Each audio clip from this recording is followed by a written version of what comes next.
One more minute.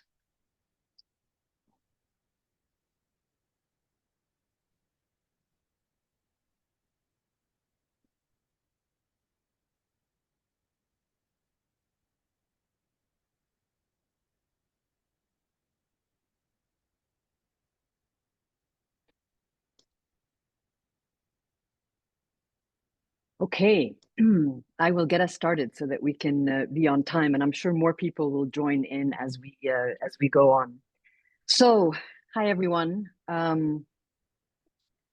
am so honored to host this conversation today um, with our guest who probably doesn't need much of an introduction, but I will introduce him anyway. And I'll, first kind of give a little bit of context to this conversation. So today is October 8th. It's 1 year and 1 day into this absolutely catastrophic year. Um, I honestly, a year ago, don't think that I had any fathomable expectation that we would be here today, a year later. And I don't think that I could have at any point imagined what would have unfolded over the last 366 days. Um, and this terror and absolute horror that doesn't seem to be abating in any way. So as much as I'm so honored to be having this conversation and to be hosting yet another conversation, as part of our Gaza Chronicles series, I'm also really sad and kind of horrified that we're still having to do this 1 year later. But I also think that it's really important for us to continue to talk about this and to continue to remind ourselves and be reminded and remind everyone around us that this continues to be a very critical conversation that has to be had. This continues to be an issue that needs to be top, front, and center of every conversation that we're having. We cannot normalize this genocide. We cannot normalize the ethnic cleansing of any group of people. And for me, myself, this is a very personal thing. I am half Palestinian. So that if you joined us on any of our Gaza Chronicles before, you know that this is a series we launched as part of our speaker series right in October of last year. And it really was just a question of, we wanted to make sure that we brought to all of you conversations that we felt were critical and people who were doing things that we felt were critical as part of this resistance, fight, contribution, aid, whatever it is. So today's guest is none other than the inimitable Dr. Ghassan Abu-Sittah, who, on October 9th, literally within like 48 hours of the start of what would be this year of genocide, Dr. Ghassan, who is a Palestinian British doctor, crossed into Gaza through Egypt at the Rafah border before it was sealed off. And he'd been there several times. He'd been there since. And he's often been one of the first responders in situations like this. And in this case, he was there, I believe, for 43 days on the front lines. If you'd watched any news between, the first couple of weeks in October and November, you would have seen him on the news. You may have heard about some of the press conferences that he was involved with. And he's been on every major news and every major interview and every major screen around the world for the last year. And so we're really, really honored that he's here with us, not only that because of what he's done over the last year, but then also last week, following the attacks on Lebanon, he's picked up and gone again. And now he's in Beirut and he's helping where he is the most needed. So a little bit about just the statistics of where we are today. So in Gaza, official death counts have been clocked in at about 41,700. We know that the guesstimates are much, much higher than that. Back in September, early September, the Guardian newspaper estimated that the actual death toll was somewhere over 330,000. And they did this estimate by looking at what the Lancet Medical Journal had published in July of this year, and then adjusted it, in terms of time lapse since the publication in July. We know that we're looking at 1.9 million internally displaced people, so that's about 90% of the population of Gaza.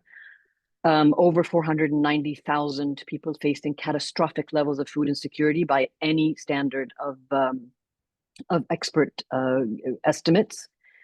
Over 200,000 housing units that have been destroyed. We know that there are almost no medical facilities that are still functioning.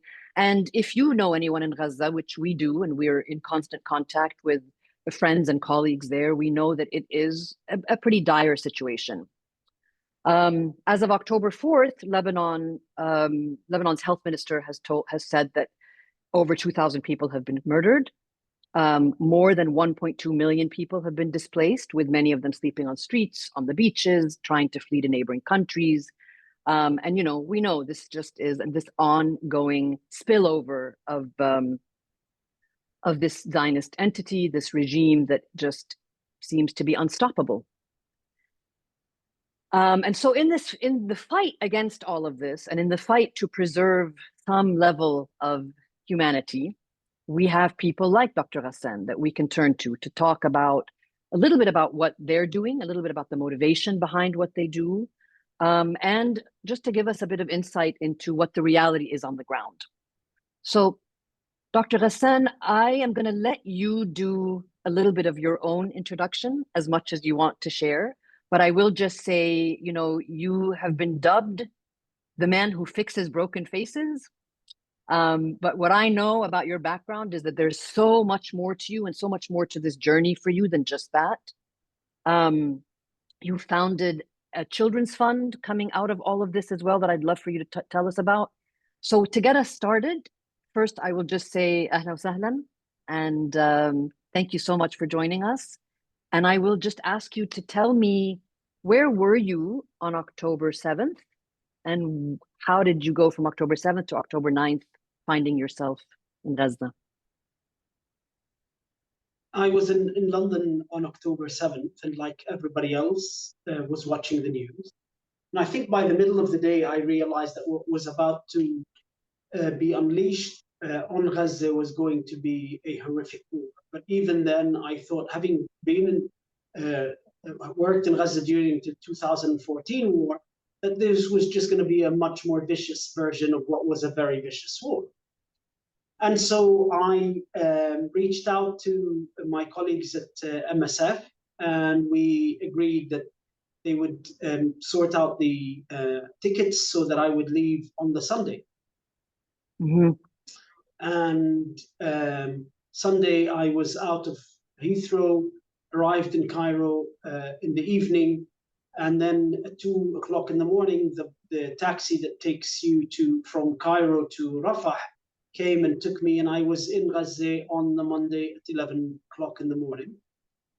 A few hours later, the Israelis bombed Rafah border, so I'm glad that I managed to get in. And it's always been my experience that it's really critical to try to get in as early as possible through the borders, because bureaucracy as it is means that you have that 24-hour margin before things become politicized and you're unable to use the border.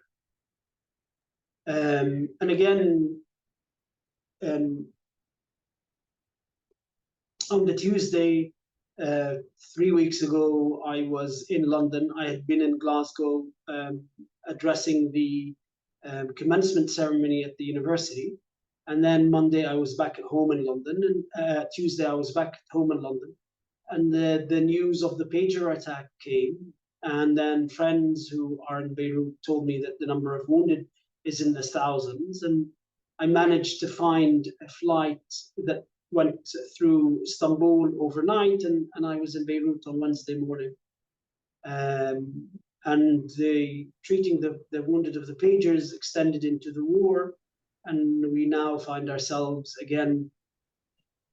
And what's the devastating thing is despite the horror of Gaza and the continued horror of Gaza, now realizing that Gaza in all its horror is just chapter one of an unfolding series of attacks by Israel to reshape the map of the region and to correct what it had failed to, or what it identifies as its critical error in 48 and 67, which is to allow itself to occupy another people. And what it wants to do now is either through genocide, as we see in Gaza, through ethnic cleansing, as we see in the West Bank and in southern Lebanon, is to occupy lands, but to maintain the Zionist principle of land without a people for a people without a land. So evacuate and ethnically cleanse South Lebanon all the way at least to the Litani, if not probably to the Awali River, and ethnically cleanse through the West Bank. And since they failed to ethnically cleanse Gaza, to genocidally eradicate the Palestinians of Gaza. So, I mean, this is the thing that I think is very key, right? Is that we see so many of these conversations. We watch so many of these conversations across mainstream media, particularly across Western media.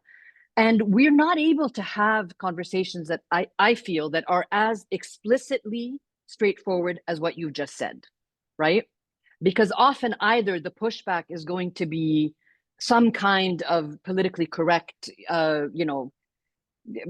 backpedaling into wanting to make sure that you're saying something that doesn't sound, as intense as what you're saying, which is essentially that we know that there is a genocidal intent. There is no question of that. And I wonder really, like every single time I've either seen you speak with reporters who don't let you finish or don't let you say what you need to say or aren't allowing the truth to be, to be spoken, I'm always very curious to understand, number one, truly, where do you find the wherewithal to remain diplomatic and courteous and calm?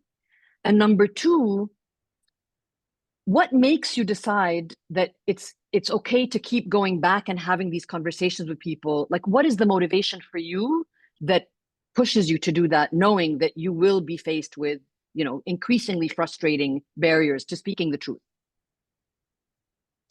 I am under no illusion that Israel as a settler colony of the West is an outpost of the West. It is not an ally. It's much more important than the Ukraine and Taiwan. Israel is the stick they beat us with. And when we are fighting in Gaza, we are fighting the United States and the United Kingdom and France and Holland and the NATO.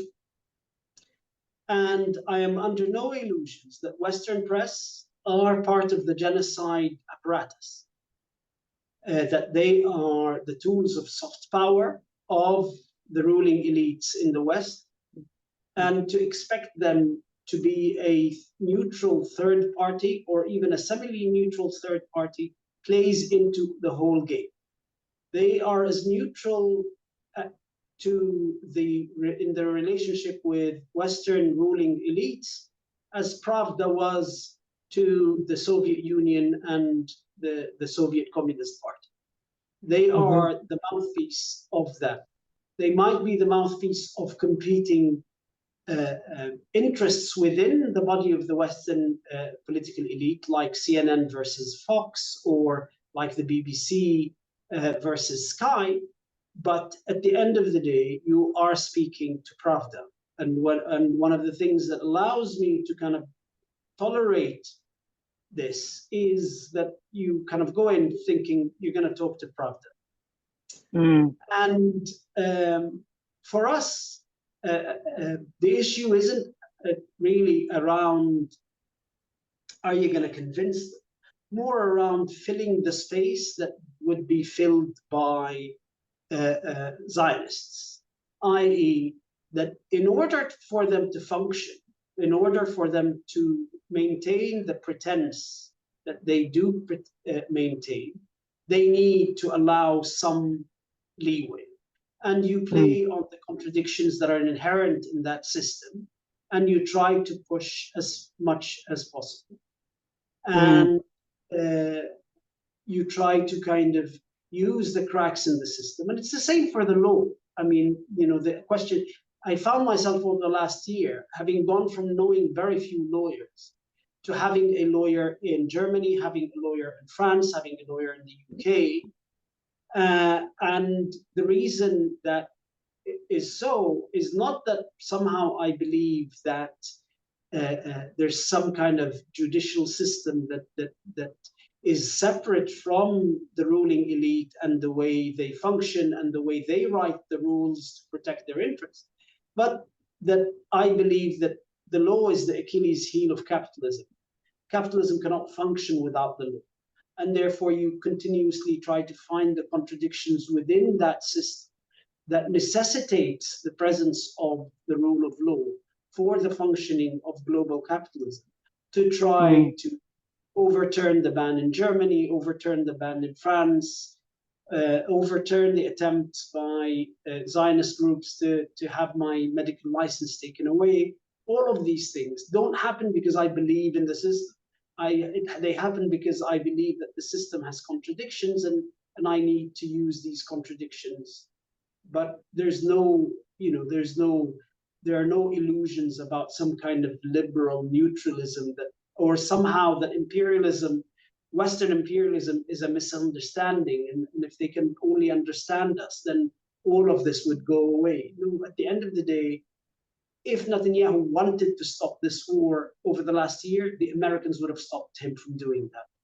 And the British would have stopped him from doing them. And more importantly, we have to, as we watch the same crime unfold in Lebanon, we have to tell ourselves that these bombs that are killing the kids in Lebanon were given to Israel during the genocide, not before, and misused. No, they were given to genocidal Israel rather than to occupying Israel or apartheid Israel. And that's a critical component to understand. We need, as people here, to provide our comrades within Western societies with the ammunition so that they can fight their own fight against these political elites, against the military-industrial complex. And that's why I engage with the media the way I do. That's actually fascinating, because I think, so many of the conversations that I've been having with colleagues, with friends, with allies, with family, whatever it is, has all been, particularly now, around the framing of the narrative, right? And how do we, as activists in our own, look, I think when you're born Palestinian, you're born an activist, because I was going to ask you, have you always been very politically active, or did this come up a little bit more in your recent adult life? No. I was on my first demonstration when I was 10. Okay. I've been politically active throughout my life and throughout my medical career as a medical student, and then later on as a doctor. Okay. And as you said, you have your life is shaped by political events, and therefore you never get sold this idea that politics is something that happens outside your daily life. You always intrinsically and instinctively know that this is what politics is. It shapes you, it shapes who you are, it shapes your future. Right, because I think also one of the things that, a lot of people who may not, who aren't born Palestinian, don't recognize that simply being Palestinian is political, right? Just even saying it. I remember when I first moved to New York in the mid 90s, I used to say that I'm Palestinian, but I would whisper it. It wasn't something I could say, just outwardly, openly, and loudly. And it's interesting. Obviously with age comes a lot of and so this is what, almost 30 years later. And I look back now and think, my God, even to myself, I had to, cover that part of me, because it is a political statement, because you are always looking at the facial expression on the person in front of you. I say I'm Palestinian, that means something. Today, I wear my kufiyya, that means something. I wear my map, that means something, yeah? But I wonder also, so my other question is, you've been politically active, all of that. Okay, great. I mean, that's something I can relate to as well. طبعا at a completely different level. You've put so much more on the line, which is, incredible, but also something I can understand. But have you always gotten in trouble for your politics, or was this bardo something that happened a little bit more acutely in the last year? I had kind of small run-ins with not just in terms of trouble. I mean, I was always told within the medical profession that I needed to keep this kind of work outside my CV because it would reflect badly on my CV and my ability to progress. It shows a lack of commitment to a medical career.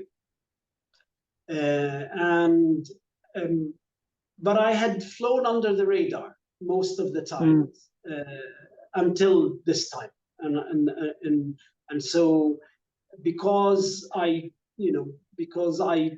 did it mainly by self-initiative. I mean, I never was a kind of part of a political or a organizational structure. I would do this on my own. I would choose the organization that I felt best suited what I felt was the mission. So sometimes I'd work with Medical Aid for Palestinians, the UK charity. Others I worked with MSF, the WHO. I just chose those organizations that I felt would enable me to do what I felt was the right thing to do. And that allowed me to fly under the radar, more or less. In 2014 war, it was, there was a lot of kind of media attention. And after the 2018 marches of return, I was in Gaza when the Americans moved their embassy and there were demonstrations and the Israelis shot 2,000 people that day. That after that, I was denied a visa to the United States. So more or less it's been, but not as much as now where you kind of feel that, an organization that like UK Lawyers for Israel seems to just have a department waiting for me because I kind of go in from one lawsuit to the other, instigated by them. And what are the lawsuits? What are the charges? Like, what are they coming at you for? It's a stamp. It's like a stamp, anti-Semitism and support for terrorism. I see. So it's under like the UK law about hate speech and anti-Semitism. That's what they kind of get you with. And they don't expect to win. They expect to completely exhaust you. It kind of reminds you of the Toni Morrison quote about racism. The aim of racism is to occupy us and waste our time. And that's what these people do. I mean, some of the complaints are so ridiculous that they get thrown out within half an hour of us taking them in front of a judge. But that's not the aim of what they're doing. The aim is to drain me financially, because you have to have a lawyer for all of these things, and drain my supporters financially, because a lot of these lawyers are supported by organizations, and drain you emotionally, put you on the back foot. But for me, it doesn't work because of the way, I see these, or even the institutions that I'm being held against, the General Medical Council, the UK charity law. I see them as institutions of power of the very political elites that are waging this war. Right. And therefore, I'm not at all upset by it. I see it as completely part and parcel of what they want to do. It is upsetting because they try to harm you, but other than that, you fight the fight. This is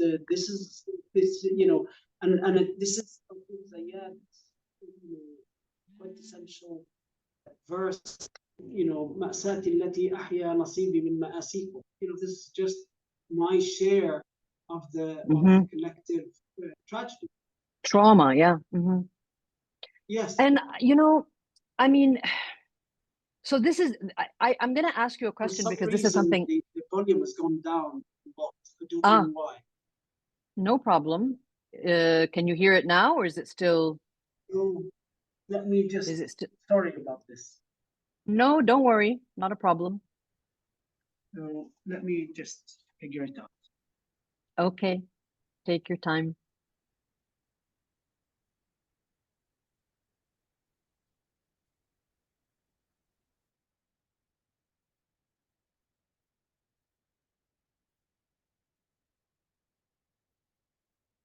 We'll give him a second to come back in. And I'm just reminding everyone, if you have any questions, please go ahead and put them in the Q&A and I will make sure to ask them.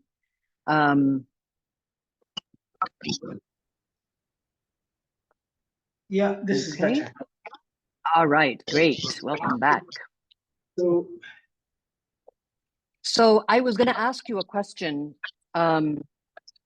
about just something that I've also been grappling with and something I've also kind of experienced in the last year more acutely than I ever have before.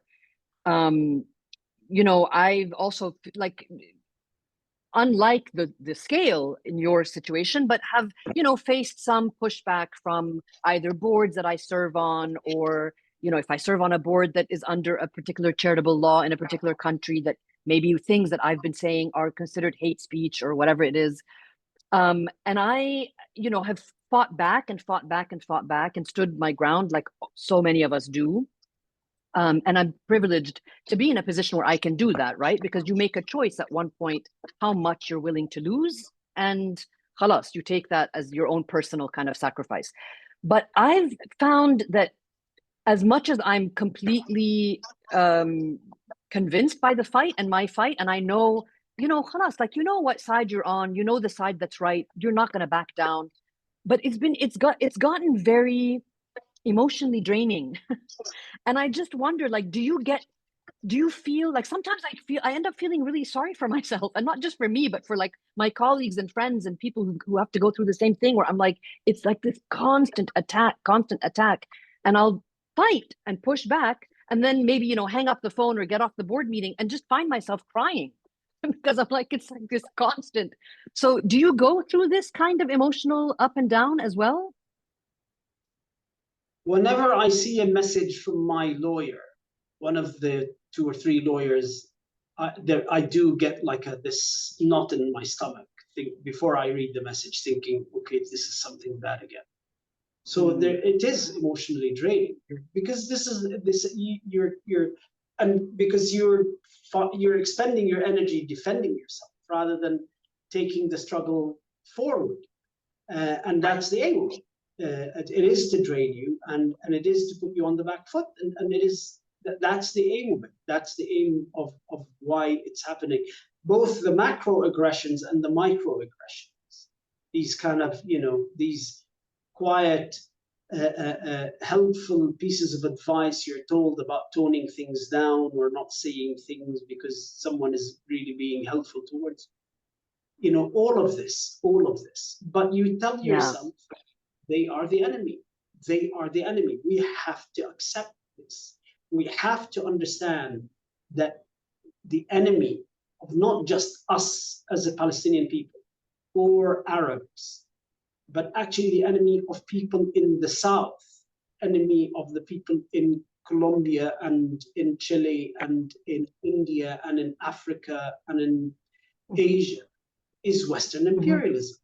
And that these are tools of that, these are institutions of power, whether they're soft power or hard power, these are institutions of power.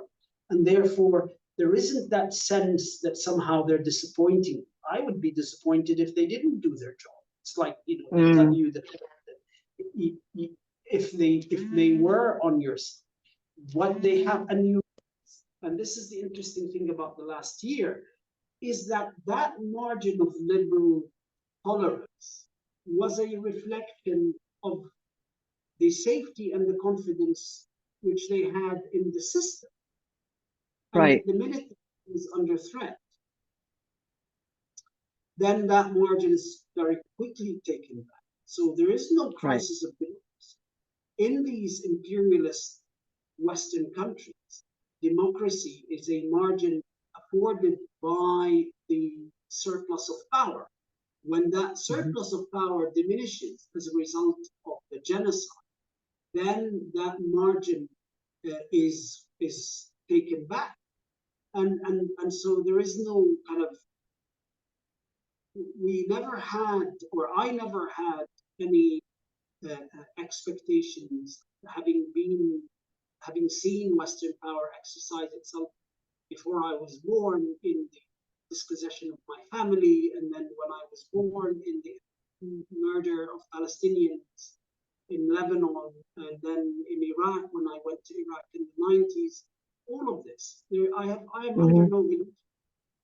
It hurts, it pains you. You worry about your family paying the price of choices that you made, but at the same time, we are not under no illusion. Right. Yeah, and you have like this, I mean, you have the experience of knowing that you have to acknowledge that this is what it is so that you can continue to do what it is that you do. But I wonder, so like, you know, as a physician, you have a duty of care, right? You've taken a series of oaths, whatever that is. But how do you then, so in your professional life, how do you then balance whatever rage, whatever pain, whatever emotional exhaustion that you go through, particularly when it's in something so acute? How do you balance that with this duty of care, and that, you know, that value system that you kind of have to work within? Can you just repeat that, because I had to put this in there. Sure, no problem. So I was just saying, like, it as a physician, you have this professional duty of care, right? And it's a value system within which you kind of have to function in your professional life. But I'm just wondering, how do you balance the personal rage, the personal pain, the personal exhaustion, emotional exhaustion, whatever it is, with that duty of care in your professional life? And a supplementary question to that is, in your own life, who supports you? Like, is it your family? Is it your wife? Is it like, how do you get your, you know, your soul nourishment when you're in pain, when you're in anguish? So for me, I see medicine as as politics being borne out in people's health. I see all of what I watch in my clinic as the biological manifestation of politics in their narrow sense, in their wider sense as sociological and economic. And therefore, for me, the clinic has never been a place where politics was outside. I saw it. I saw it as a junior intern in Glasgow, treating men with mesothelioma who had worked in removing asbestos from the shipyards in Glasgow. I saw it in the first world when I moved to London, and I saw it working in Tottenham, and I saw the violence and the result of the alienation that happens. So all of what I saw clinically, I used to see through the lens that these were clinical manifestations of politics. And so there were never, even my work in the UK, I never read it as anything less than political. Working in the National Health Service, watching the National Health Service being destroyed, all of this was political. And remains so. As with regards to support, I mean, there's none of this would be possible had it not been for Dima. The support that she gives from day one, and even after everything that we've been through this year. Tuesday, the conversation went as if nothing had happened in that previous year, as in the same conversation we've had in the 10-11 wars that I'd been to. That, this is catastrophic. You need to go. We'll manage, and so that kind of feeling continuously that someone has your back allows me to kind of exercise this instinct that I have to kind of move first and then think later. That's incredible. but you do carry the guilt. You have children, they're paying the price. You have elderly parents, they're paying the price. So it's a continuous balancing act. But without them, this would not be possible. This, as we speak, my wife is a single parent with 3 kids. She has been for the last year, Yeah. and I'm able to do this because I know that she accepts it. Yeah. And have your kids or your parents ever asked you not to do this or not to go to a particular location? It's interesting. During the war in Gaza, um, there was a point in which the kind of extended family was exerting pressure that I needed to come out. And it was actually my mother who had basically said, I know that he won't. So let's Mm, not do this. Let's not go through mm, this process. So it is. I mean, you kind of appreciate it when it comes that it's coming from a place of love. Uh, of um, course. and I'm, we're blessed. The 3 boys share the same values. So it's it it. I I have people who have my back. Uh, Alhamdulillah, that's what allows me to do what I do.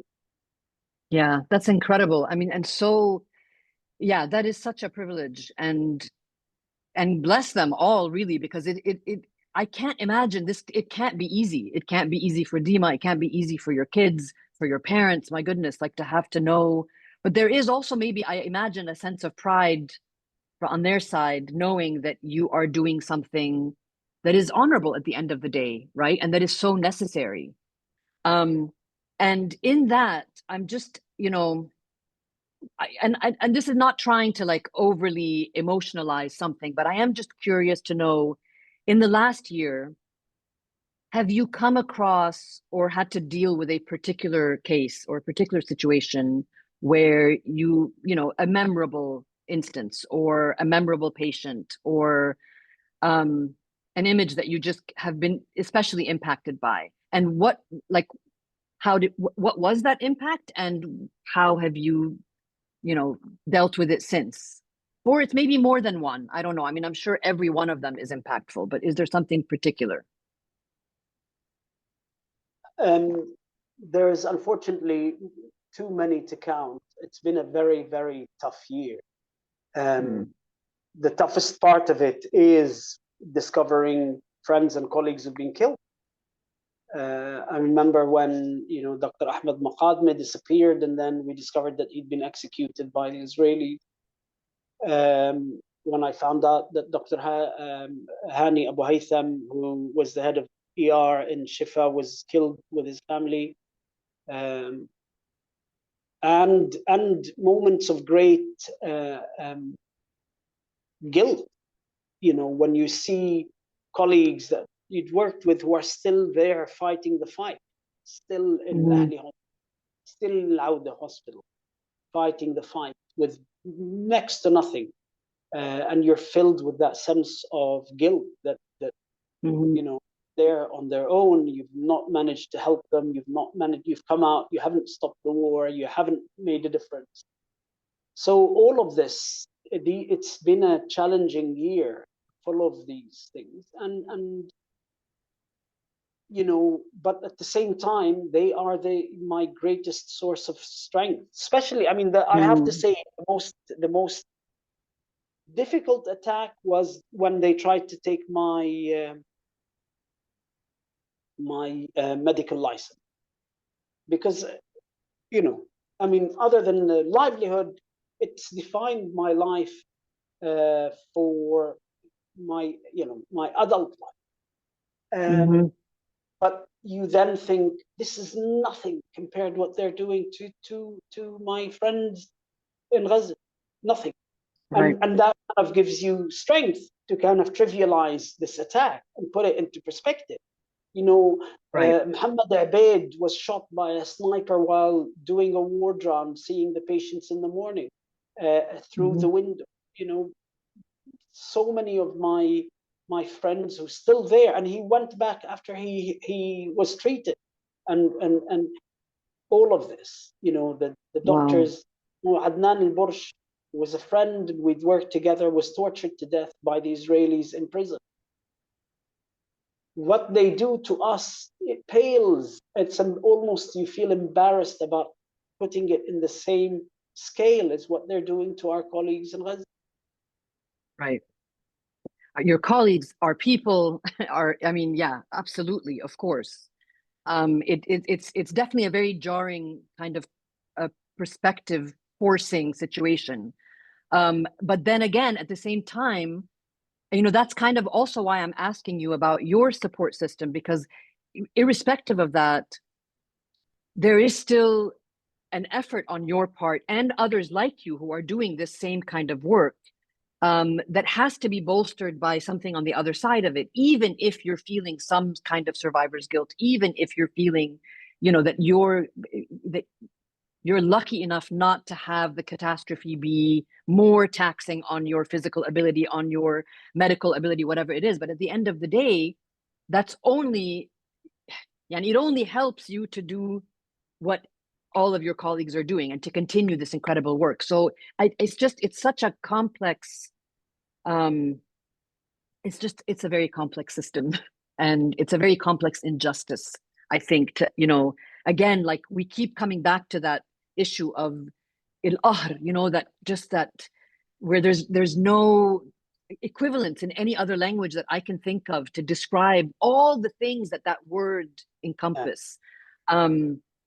And to be able to have that feeling and to see it play out and spill over and continue, and then to see it on the political screen, the political arena, be enabled and encouraged in a way with, I lived in the US, I was born in the US, I lived in the US for 20 some years, you've lived in the UK for a very big portion of your, how do you handle living in a country where the government not only is supporting this genocidal entity militarily, but is also suppressing voices of those who protest against it? I mean, how do you reconcile that for you as a citizen? I think it's when you meet people who support you and are prepared to pay the price in their careers, in their livelihoods, in their freedom, because they see in you a shared humanity. The hundreds of thousands of people that are still coming out in the streets.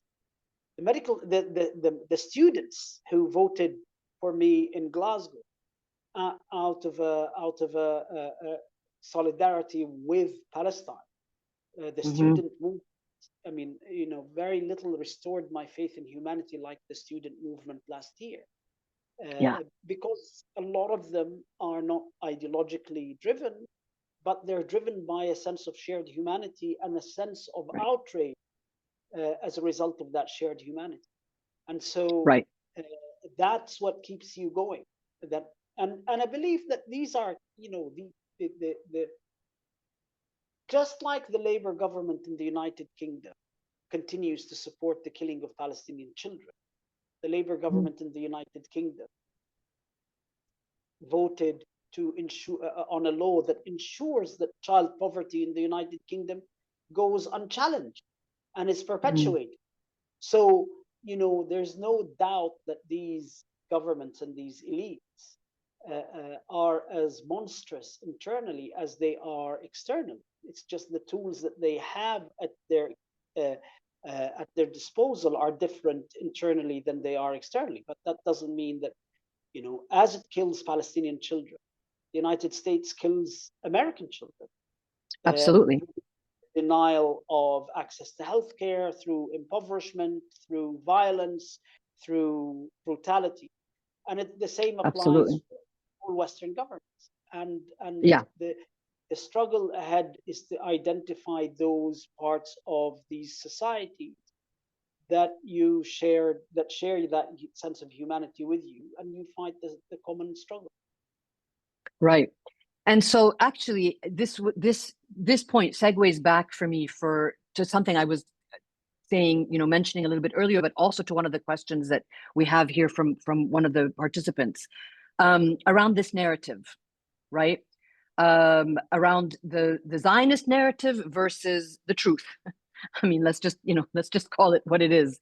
Um, and so the question is in this from the participant, from Dr. Barbara Ibrahim, which is to ask, do you see in your day to day now, do you see any cracks in the Zionist narrative? Have you seen that? I've seen it. I'm just curious to see how you perceived it.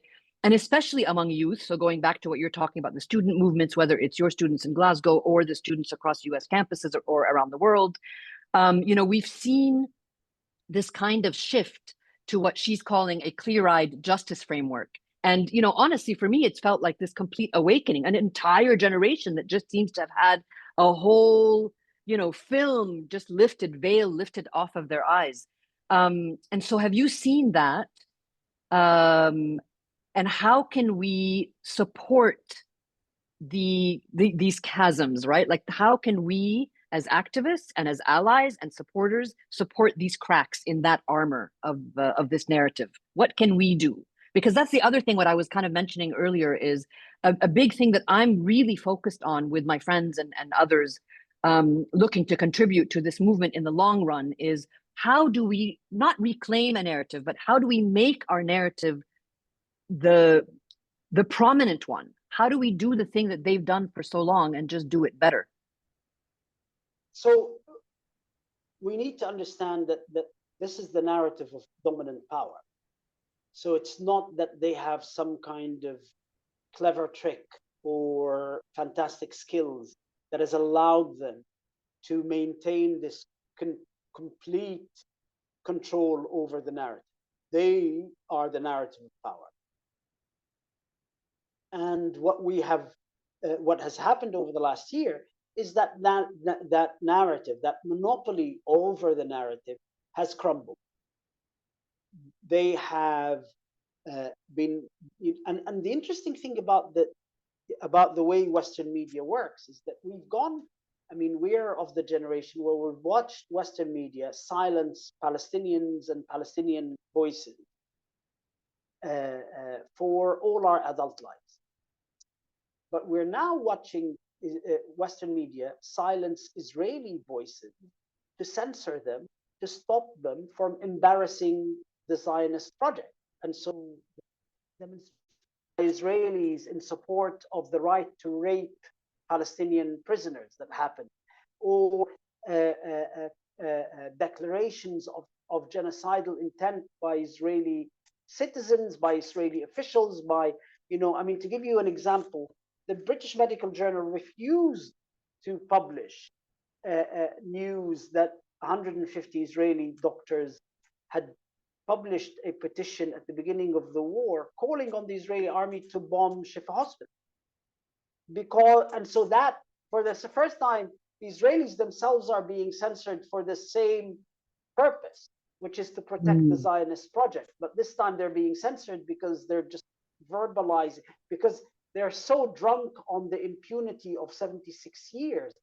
They're verbalizing things that Western power finds too embarrassing to justify. And therefore the Israelis themselves are being censored so that they would not, they wouldn't spoil the whole narrative themselves. Right. And so we do find that it helps restore your faith in your fellow man, to see that all of this propaganda all of the money that's been spent on all of this propaganda, all this complete control of all of these institutions, and still people see the truth, see past the propaganda, see past the lies, see the humanity in the Palestinians despite the racist othering of Palestinians. And we just need to continuously work on that and form coalitions and turn what happened last year into much more structured approach and much longer term approach. Because at the end of the day, Palestine is an anti-imperialist struggle. Imperialism everywhere. Palestine is an anti-colonial struggle against colonialism everywhere. Palestine is a struggle for justice. And therefore, it's the struggle for Palestine is a struggle for justice everywhere. And that's the whole idea, that we are as they are the standard bearers for settler colonialism, Palestine is the standard bearer for a just and a morally driven cause. And that's what Right. we need to continue doing. Right. And I think, that's the other thing also, like, what's been interesting for me, and many that I've spoken to, is this sudden, this tipping point.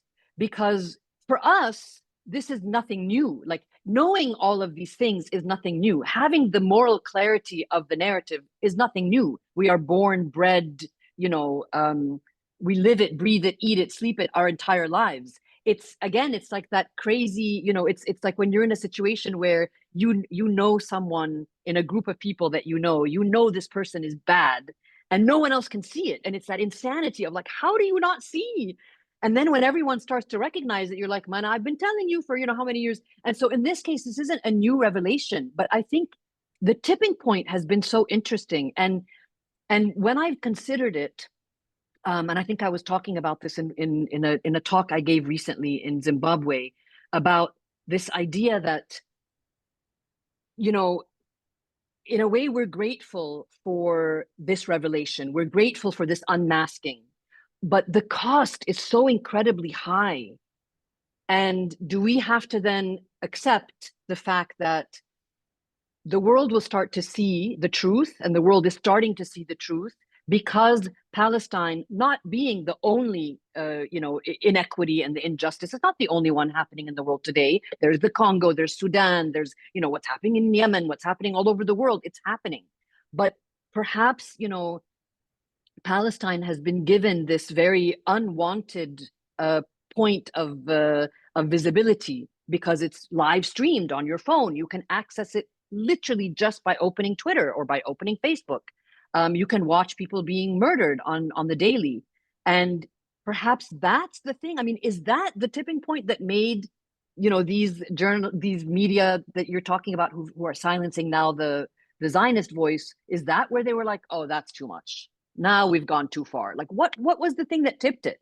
I read a book recently, by Isabel Wilkerson, the Cast, and it's a kind of historical retelling and an exploration of the caste systems around the world. And so she takes these three different caste systems: the U.S., the U.S. segregation system and discrimination, the Nazi system, and the Indian caste system.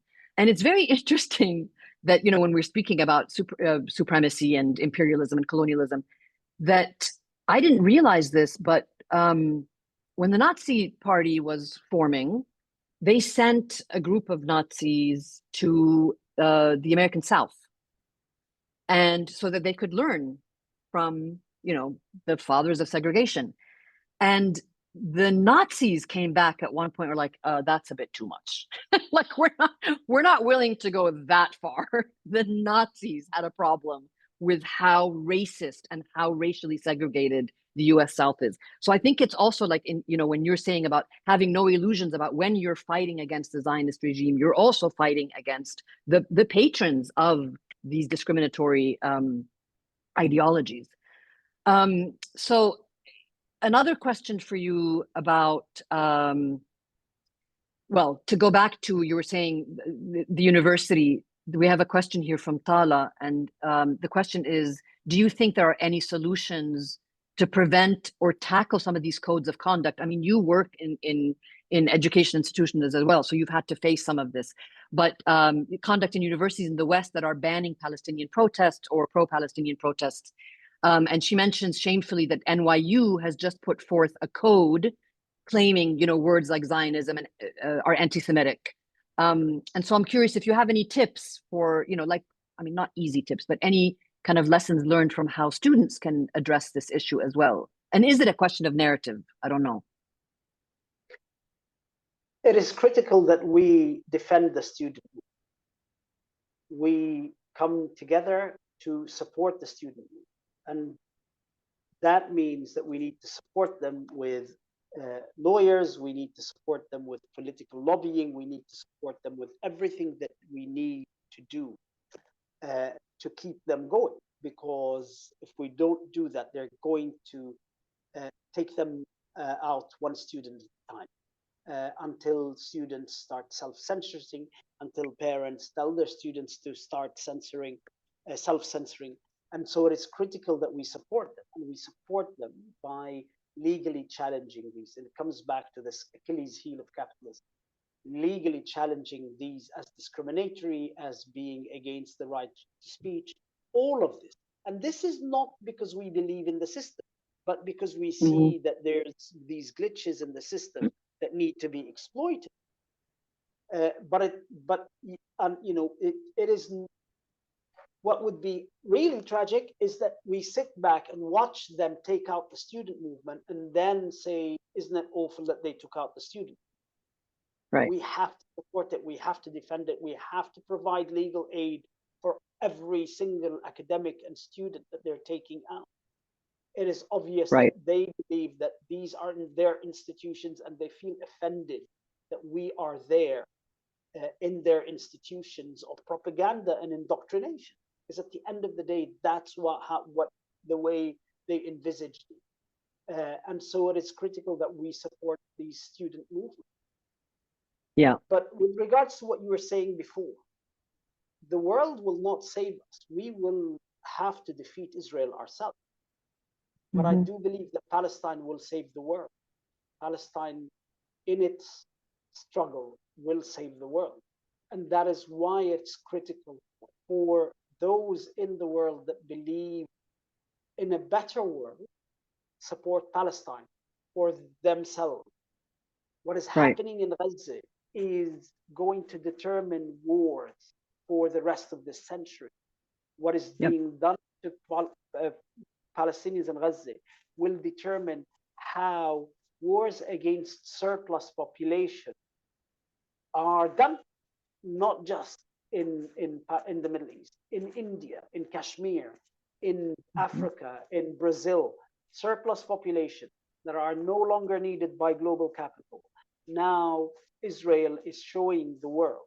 And in terms of, and I've spoken about this before, in the 21st century, military academies will teach how it is critical to destroy a health system as part of the conduct of war. All of this is going to impact the rest of humanity. If we do not defeat this genocidal turn in Western imperialism, then we cannot. You talk about neo-Nazis. We need to also remember brown shirts.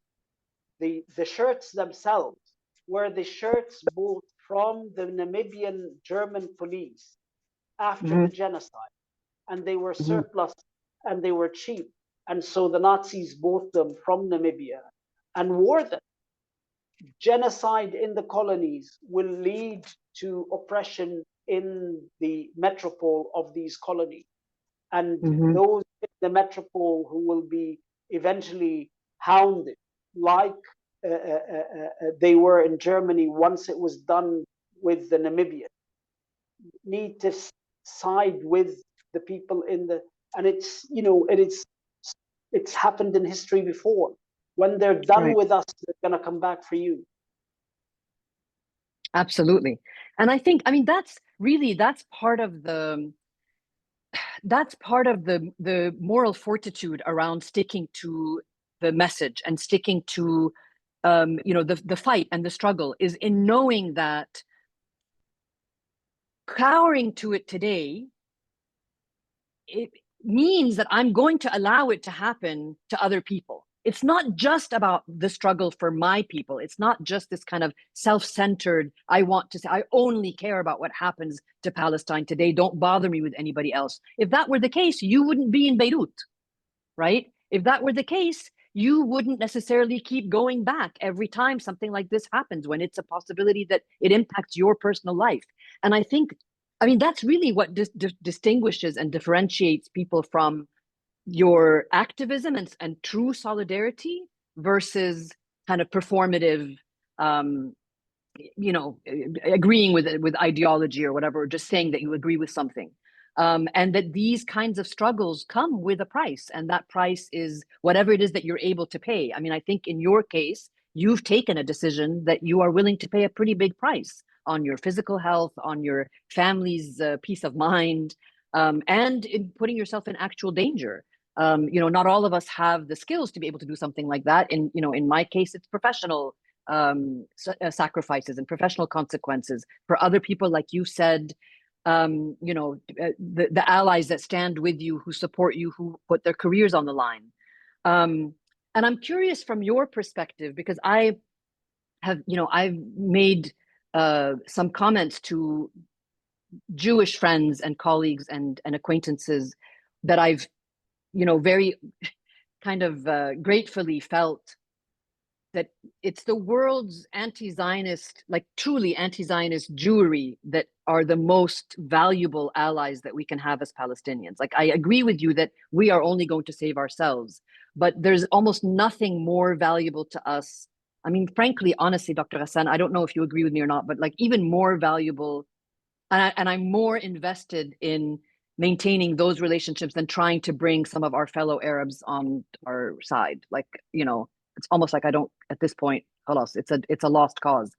But it's the world's Jewry that I feel like those are the guys who, if we're going to have allies, that's who's gonna help us. And has that been your experience? Is that what you think as well? Do you have those kinds of allies in on your corner, in your corner?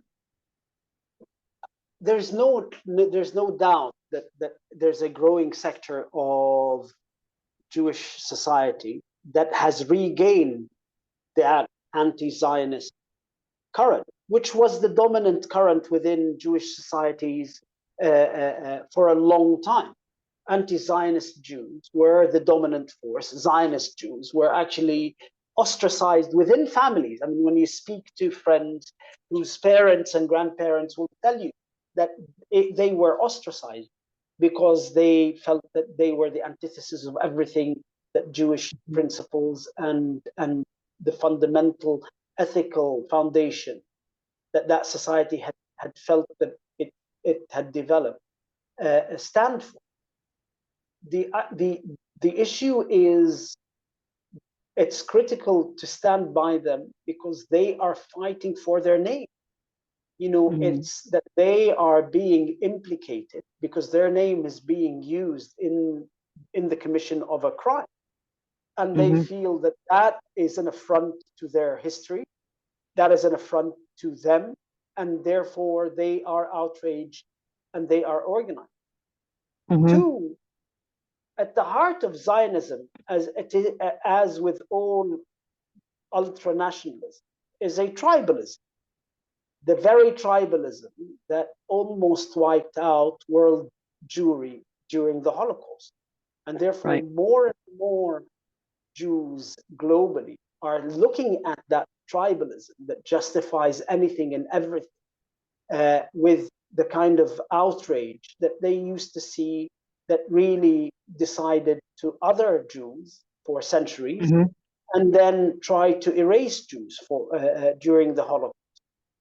And that's why I'm so shocked at the kind of, you know, when not shocked, I am not surprised when Zionists promote Islamophobia, because you realize that actually that lies at the heart of ultranationalism, othering. What increasing percent Jewish communities are seeing is that is actually the antithesis of everything that they stand for. Right. Yeah, I mean, it's like, again, I think, you know, it's a multifaceted struggle. And I know that ultimately, you know, we can use all the help that we can get. But there's something particularly heartening, I think, about the moral clarity that we see from people who have the closest experience to this, right? So our you know, is the experience of the Jews. So you know, we have about I guess, just 25 minutes left. And I want to get to some of the questions that people have put in here because they're very thoughtful questions. So I'm going to go through them and just kind of, ask you to reflect a little bit. And then at the very end, I want to end on a hopeful note or as positive a note as we can in the midst of all of this. So one of the questions here is anonymous, but it starts out with thanking you. So thank you, Dr. Ghassan, for your incredible integrity and commitment. This person is wondering about your reflections on the governments in the region who consistently cower people into silence. How is it possible? And I imagine by the region, this person means the Arab region. How is it possible that we have gotten to such a low point that people are not even allowed their basic right to protest? And how have people so simply given up this right for fear of their own safety? And before I ask you to answer that or to give a reflection on it, I will just say my kind of interjection to this is to say it isn't just in our region. I mean, I think it's important to note that these are, this is a faction that's been quieted everywhere in the world, even in the most quote unquote democratic countries in the world. So, yeah, so your reflection. There's no doubt that oppression in the Arab world has played a critical role in the silencing of any solidarity movement with Palestine and against the genocide. Mm-hmm. But we have to accept that that's not enough of an explanation to explain this complete silence, this complete almost a passive acceptance of somehow the inevitability of this, or that somehow a kind of self-loathing that thinks that somehow we all deserve this future that we're being meted out. And therefore, we need to look beyond oppression to understand what is happening in the Arab world. This silence amongst Arab societies, this emergence or the entrenchment of individual salvation versus any sense of collective salvation, all of these things, we need to kind of try to understand why. Because there is no doubt in even the most ardent passive individual in the Arab world sitting now, there is no doubt in anybody's mind that when they're done with Gaza and Lebanon, they're coming after you. Whether you think that you should fight it now or you, and that's what's shocking, is that the very people who agree with you that the Zionism constitutes an imminent danger to them, that they're still not moved to much more active role in defeating Zionism before it gets to their children. And do you think, I mean, is that a kind of apathy? Like where do you think that comes from? It's beyond apathy. I think apathy is too mild. I think kind of almost like a lobotomized existence that is happening in the Arab world, where you see the train coming towards you and you've lost even that kind of basic animal instinct to get out of the way, to save yourself, to save your kids, to, at the end of the day. And it's interesting, people, the outrage that you see in South Africa, the outrage that you see in Colombia or in Mexico or in Brazil, a lot of it is fueled by the outrage of the ungrievability of Palestinian killed children. So that the people in the South look at how ungrievable our kids are, so that they can be slaughtered in the tens of thousands. And that's why they're outraged. So when you don't see the same outrage in people whose kids are the kids that are being killed, then you start thinking apathy is too mild. This is a much more advanced form of catatonic state that the Arab world and the Arab street lives in. But then how do we change this? Like, really, I mean, what are we supposed to do? That is one of those questions that I have no answers, unfortunately. بس اللي ما بيتعلم من غيره حيتعلم من حاله. You know, at the end of the day, طبعا. they're gonna come. They will come after you. Be in no doubt that they're gonna come after you, and therefore, it's a decision that you need to make. It's a choice. And Come in. hey, and you know what? When you watch what they're doing to people in the West who stand up, immigration is not the solution. Which over the last 10, 20 years became the get out clause for a lot of people. So do you, in your kind of, when you think through all of these issues, because I mean, these are issues so many of us are grappling with, and questions that we're grappling with, and, you know, recognition of like this apathy or this, you know, lobotomized kind of catatonic state that you're talking about. Do you see a future in the next 5 years, in the next 10 years, where there's any form of salvation for this? And do you see any political solution to this issue, or what's your kind of, you know, what's your perception of what's to come? Oh no, I mean, I think it's beyond political. I mean, there's a sociological and historical phenomena that we're watching in which the Arabs have decided to sign out from history. And therefore, you need to see whether that is something that people, I mean, at the end of the day, people have agency and they need to decide, am I going to move or am I going to wait for the inevitable to come to my doorstep? And that's it. This is a decision that the peoples in the region need to make across the world. And do you think, I mean, I'm just going to ask you straight up, but do you think we're seeing the beginnings of the fall of the Zionist entity? Do you think that's Absolutely. even within Absolutely. you? Okay. No. I mean, this is a foreign body. I mean, these settler colonial states are temporal, regardless of how long they stay.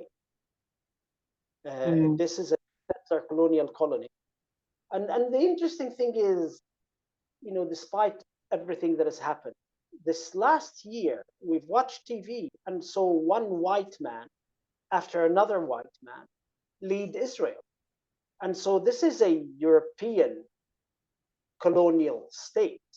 It's had to accept Eastern Jews in it, but at the essence of this war, the essence of what we watch on TV, the military leaders, the political leaders, these people are, you know, European settlers, and like European settlers in Indochina and in Algeria, they will leave, or they get assimilated into the region like they've always done historically in this region. Right. Which is, I mean, you know, I think anyone I've spoken to who has any hope for any of this to be kind of resolved, we're all of that mindset. Like, ahlan wa sahlan. There's no, like, you want to stay, you know, like when that question comes about like, what will you do with all the Israelis who live there? I don't know. What am I going to do? If they're going to stay and they're going to stay without killing everyone, great. They can stay. Why not? Absolutely. Yeah. Like, you know, when you go, especially in Palestine, when you see these villages with red-haired, freckled kids running around, and you realize they stay and they become part of the fabric of this land, and then that's it. It's that othering. It's that othering. It's that need to eliminate everyone else. That is the issue. Zionism, I mean, the biggest historical mistake committed by the Palestinian national movement is not to center anti-Zionism and the eradication of Zionism as an ideology, like the ANC did with apartheid, at the heart of the struggle, not a Palestinian state. The heart of the struggle is to defeat Zionism, like the heart of the struggle in South Africa and in Rhodesia was to defeat the ideology of apartheid.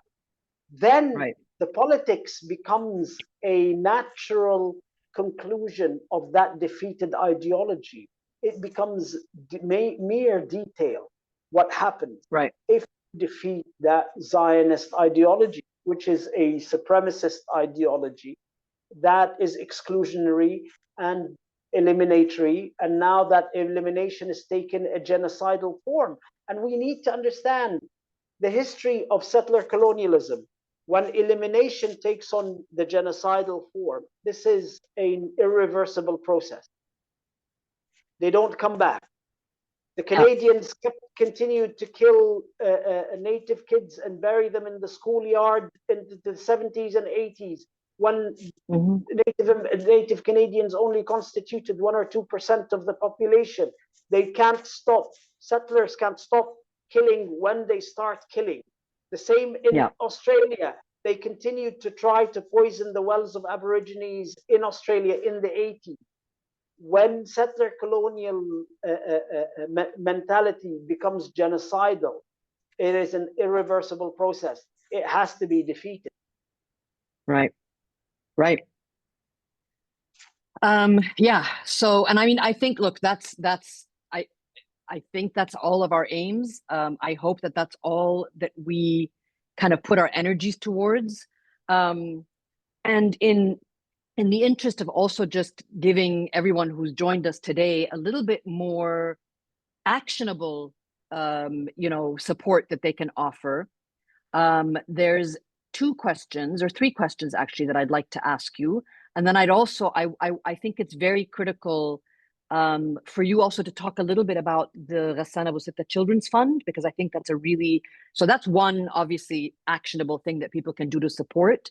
Because at the end of all of this, Dr. Ghassan, we're talking about we're talking about what a political future could look like, what a political, landscape could look like, all of that. And it's really ultimately, will outlive all of us, and is for a lot of these children, right? For the future. Now, that's also a future and a demographic in the Palestinian context that has been so targeted, and really suffered just incalculably. So I want you to talk a little bit about your children's fund and a bit about how people can support it. If you would do that, please. So the foundation initially was bringing children and families from Palestine who had been wounded in Gaza to Lebanon for treatment. And the reason is that, unfortunately for Lebanon, the history of the wars waged on Lebanon meant that the kind of experience and expertise that exists in Lebanon in the treatment of war wounds and war injury is next to none, even globally. At the end of the day, Lebanese doctors have been living and treating these kinds of wounds most of their career. And the other arm of the foundation was the capacity building. And Israel has killed 106 consultant doctors, which means that 106 highly specialized trainers were killed in Gaza. And therefore, in order to replace that, we now need to invest in residency programs to train the next generation of doctors and trainers in Gaza. And so that was going to be the second arm. Because of the war in Lebanon, we don't think that it's safe enough to bring kids from Gaza at the moment to Lebanon. And so we're pivoting now, and we believe that it is the same war and the same children to treating Lebanese children wounded in this war. And so we are providing care and reconstructive surgery for Lebanese and Palestinian and Syrian children wounded in Lebanon in this war. And in terms of capacity building, to our horror, we discovered that in Lebanon, if you drive from Palestine through the south, the first pediatric intensive care unit you will run into is the American University in Beirut. So there are no pediatric intensive care units for critically wounded children in the whole of South Lebanon. And so we are currently working with the Ministry of Health on equipping and setting up a pediatric intensive care unit in a trauma hospital that's being set up in Saida, in the Amazing. south. And so this is a unit that has 5 beds plus over 20 trauma beds for children, and hopefully should be opening up in the next week to 2 weeks. And our Amazing. contribution to that trauma hospital is the pediatric intensive care unit. And we're very fortunate. A friend of mine, Dr. Tania Al-Haj Hassan, who's a pediatric intensivist who's worked in Gaza, is helping us, and lots of the doctors in Lebanon are helping us get the right consumables, get the right equipment that would constitute a pediatric intensive care unit. And so Amazing. these are the things that we will be doing.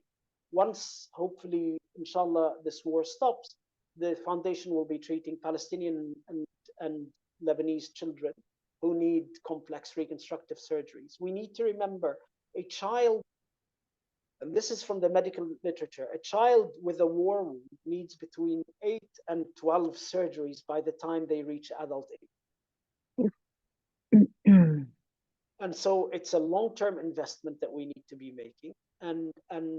But at the same time, it's critical to increase capacity while you're treating the kids most in need, so that the capacity in the system is there for war-wounded children in Palestine and in Lebanon. Of course. And we've shared with everyone here the website for the fund, and people can donate online if they want to. They can get involved in that way. Okay. And then there was a question here. Someone was asking specifically about any programs that you know of, other than the ones. I mean, I think we know of Heal Palestine. At one point, the PCRF was also involved, but for amputees specifically, do you know of any specific programs for amputees? So there's a group in Egypt that is working with the wounded Palestinians in Egypt, providing prosthetics. It's a group by young people who set up this organization called Wings of Hope. There is Palestine Children's Relief Fund is also doing a lot in supporting amputees in Gaza and supporting the few centers that have been able to open up in Gaza. So great. There's a few organizations that are doing that, but there's now 11,000 children with amputations in Gaza, and the majority are still inside Gaza. So once this war is ended, this is a major investment that needs to be made. And every child with a prosthetic needs that prosthetic changed every 6 months because they outgrow the prosthetic. Of course, right. Of course. So in addition to the surgery they need into adulthood, they also need my goodness. Okay. So here's another question that Fayrouz was asking, which it's actually a really great question because it's a bit also, building on your health experience and your medical experience. But she is asking, how do we move towards an imagination of public health in the future and an understanding of what public health is, given the breach of all these health frameworks and all of these conventions? What is a way that can be supported also? It is critical to see health as a political science and a manifestation, and therefore the tools that we need to use to understand health have to come back to Virchow's law that that medicine is a social science. And that once we understand that medicine is a social science, then we reimagine health as the final biological materialization of all the currents that shape people's lives. And sometimes these currents are so fierce that they contort people's lives and not just shape them. And therefore, our understanding of public health has to be that. But within that, there's also, we need to reclaim a conversation that unfortunately ended when Frantz Fanon died at a very young age in the 60s, which is that the provision of healthcare is a central component of anti-colonial liberation struggle. And that is something that Palestinians, we have had instinctively in our own struggle. Whether you look at the first generation of Palestinian doctors after the Nakba who came back and set up these clinics in the refugee camps in the 50s, or the fact that the PLO had, as part of its founding infrastructure, the Palestine Red Crescent Society, or what happened in Palestine, or the struggle of Palestinian health workers in Lebanon against Israeli attacks in '82, or in this first Intifada, the organizations that came out. We see that the provision of healthcare, the provision of life, is the antithesis of the necropolitics of colonialism. Right. And the provision of, and that healing is an act of resistance against the violence that is structural to colonialism and that we see unfold. And so we need to understand the provision of healthcare as needing to be critically antagonistic to capitalism and the way it dehumanizes people, and colonialism and the way that it needs and it lives and it breathes violence. And therefore the provision of health and healing as being central to that. Right. And that's actually your, like in the very beginning, when you first talked about how for you, the medical kind of, you know, the profession, the healthcare in general, as a you know, representation of politics is a very I'd never kind of, I mean, of course it makes so much sense when you describe it, but yeah, I had never kind of thought about it that way. So that's something I take away from this conversation very acutely, and I'm very grateful for that perspective. We have about a minute to go. I've asked all the questions I can ask, just to say that there's, you know, one here from Karma Al-Fadl who's saying, this is not a question, but just a statement of thanks to you for everything that you do and for all of your personal sacrifices that you're taking to increase the visibility on this demonic genocide. And of course, you know, you've let us know how we can continue to support you and your colleagues. I think you've given some really incredibly useful insight. And I'm so grateful that you were so open about everything, your experience, your views, you know, how people can support the journey that you've been on. I know this is a lot, you know, asking for you to put aside an hour and a half of your day while you're literally saving lives is a lot. And so, you know, our gratitude cannot be overstated. I do want to just give you a chance to say anything that you want to say at the closing of this. And before you do that, I will just say that I'm so honored and so grateful, and we will check up on you. I have I have your WhatsApp. I will just text you and make sure that you're okay and that you're taking care of yourself. So yeah, what are your kind of last thoughts? I think we're in a pivotal historical moment where there is a new onslaught on our region. And that now, looking back to that moment in which American President Obama said that the United States needs to pivot from the Middle East to the Pacific as part of its war or its campaign on China, we now understand that in order to do that, Israel, as the bully or the policeman in the region, has to be given ultimate and total power over this region. And what we're watching is Western powers enabling Israel to do that. And therefore, in order for us to be able to envisage a future for our children, that has to be defeated here. That is, and there's no, you know, there are no shortcuts. There are no easy ways. You know, as Cabral used to say, promise no easy victories to the people. There are no easy victories. This is a struggle, and we all have to be part of it, because what is at stake is the future of our children. 100%. I agree. I could not agree more. Thank you so much. God bless you. Take care of yourself. Be well. And as always, to everyone out there, thanks for joining us, and free Palestine.